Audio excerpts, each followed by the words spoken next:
सबको जय श्री राम, जय भवानी। साथियों, आप सबको पता होगा कि इस समय देश में एक मौलाना है मदनी, जो कह रहे हैं कि जब जब जुल्म होता है तब तब जिहाद पैदा होता है।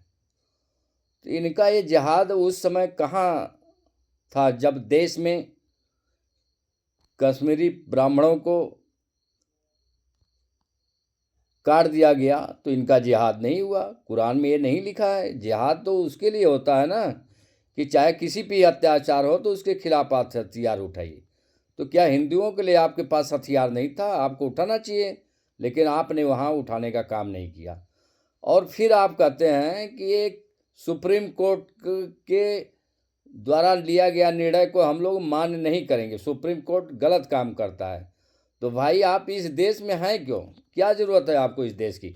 इस मिट्टी, भारत की मिट्टी पे आप रहते हैं, भारत की धरती पे आप रहते हैं, इस मिट्टी के पैदा हुए अन्न आप खाते हैं, तो फिर आप इस देश के विरुद्ध कैसे आप नारा लगा सकते हैं? तो मदनी जैसे जो आतंकी मैं बोलता हूँ, ऐसे लोग आतंकी होते हैं। इनको इस देश में रहने लायक नहीं है। तो सभी लोगों से मैं चाहूँगा, खासकर मुसलमान भाइयों से, और मुसलमान भाई भी हम देख रहे हैं कि उनका विरोध कर रहे हैं, तो मुझे गर्व है ऐसे मुसलमान भाइयों पे जो मदनी जैसे आतंकियों का विरोध कर रहे हैं। तो मैं सभी देश के, चाहे किसी भी जात धर्म के लोग हों, उनसे मैं कहूँगा कि मदनी का अधिक से अधिक आप विरोध करिए, क्योंकि ये देश जिहाद के लिए पैदा नहीं हुआ है। ये देश महाराणा प्रताप, गौतम बुद्ध, भगवान राम का है, ना का किसी अकबर और आतंकी का यहाँ है। ये देश भगवान राम, महाराणा प्रताप और गौतम बुद्ध का है। तो ये देश आपके हिसाब से नहीं चलेगा मदनी जी। और मदनी जैसे आतंकियों को इस देश में ज़रूरत नहीं है, जो सुप्रीम कोर्ट के फैसलों को भी नहीं मानता है और कह रहा है कि जिहाद पैदा होगा। तीसरी बात मैं कहना चाहता हूँ आप सबके बीच में, मेरे साथियों, वीडियो के माध्यम से, लाइव मेरा नहीं चल रहा है तो इसलिए मैं वीडियो से आ रहा हूँ, कि देश में 150 साल हो गए वंदे मातरम। मैं देख रहा हूँ कल परिचर्चा होने वाली है। इस देश में रह रहे हैं और माता का नाम लेंगे। भारत माता का नाम लेने में क्या दिक्कत है? वंदे मातरम बोलने में क्या दिक्कत है?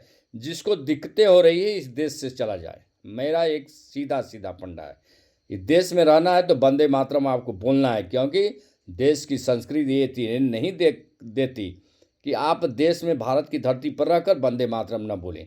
तो ये जो परिचर्चा रही है इसको बंद करिए आप लोग। वंदे मातरम होना चाहिए, चाहे जो भी विरोध कर रहा है उसका विरोध करने का काम करिए। हमारा सीधा है। और मदनी जैसे आतंकियों को इस देश में रहने के लायक नहीं है। तो भारत सरकार से और मुसलमान भाइयों से, और जो चाहे विपक्ष के लोग हों जो उनको सपोर्ट कर रहे हैं, मैं उनसे कहना चाहता हूँ कि आप भी मदनी जैसा काम मत करिए। इन जैसे आतंकवादियों का आप विरोध करने का काम करिए।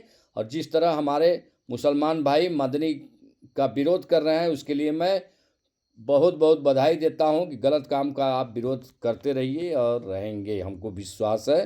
तो मदनी जैसे आतंकियों को इस देश में रहने लायक नहीं है। भारत माता की जय, वंदे मातरम।